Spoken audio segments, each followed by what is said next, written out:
Thank you, Mr. Chairman, and welcome, Chairman Powell. Let me start by thanking you for your careful keeping in your lane and steering clear of fiscal policy, and in particular for your stalwart defense of independent monetary policy. You're getting pressure from very powerful places and lots of kibitzing from lots of members on the interest rate question, and most know better that our independent monetary policy is the very bedrock of our economy. So thank you for that. Mr. Chairman, I want to talk just a little bit about some of the technical matters associated with energy prices and inflation, because obviously turmoil in the Middle East has sent oil prices swinging wildly, with West Texas Intermediate in the last month or so being anywhere between $61 and $75 a barrel. We recently saw the Iranian parliament vote to close the Strait of Hormuz, which currently handles around 20 million barrels a day, a fifth of global demand and a little bit more in terms of natural gas. Chair Powell, you said last week that conflict in the Middle East in the 1970s resulted in very large inflation shocks.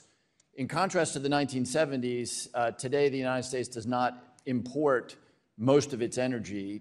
We call ourselves energy self-sufficient on a net basis. But I hear the argument made that I think is wrong, that because we're energy self-sufficient, somehow we are insulated from global energy market prices.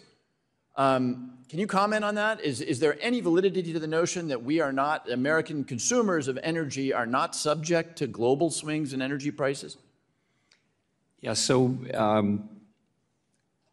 the price of oil is set globally, right?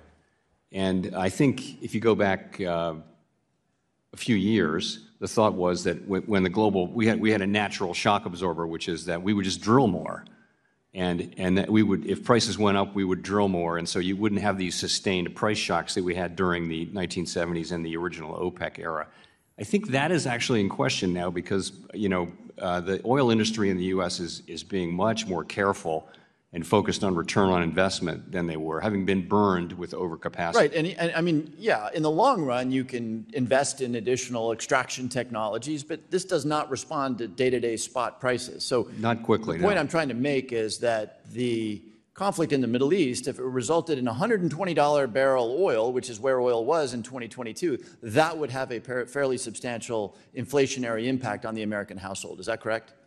We would certainly feel that, and as we've discussed earlier, there's a lot of lore around looking through oil price shocks, but that depends on the facts and circumstances. What, as a technical matter, we tend to refer to CPI, which is a basket of goods, and we measure the price changes. Roughly speaking, what percentage of that basket is comprised of energy?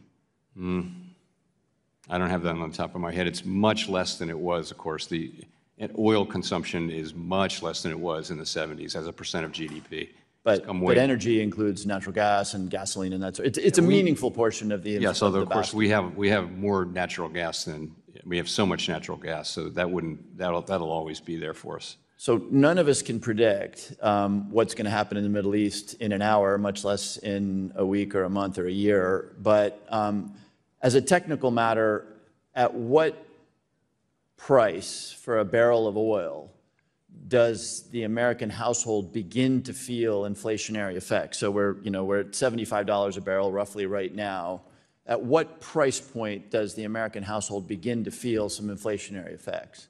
I don't want to throw out a number. I think we're frankly, it's too early to say that something like that's going to happen, and I know you know that, but I wouldn't want to throw out a specific number. If prices went up materially, people would feel that. Okay. Again, I think if I look at the data here, WTI per barrel about $120. It peaked at about $120 in 2022. What do your models suggest would occur to inflation, and how would it influence the Fed's thinking should we be back at $120 a barrel?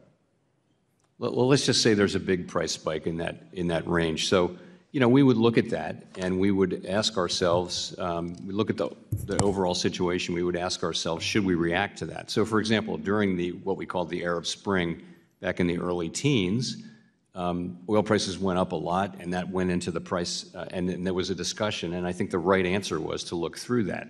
the question you'd be asking to yourself, because by the time you react, the price comes back down. I think the question today would be, is the situation different, and what would be the implications of those differences? Gentleman's time has expired. I thank the gentleman for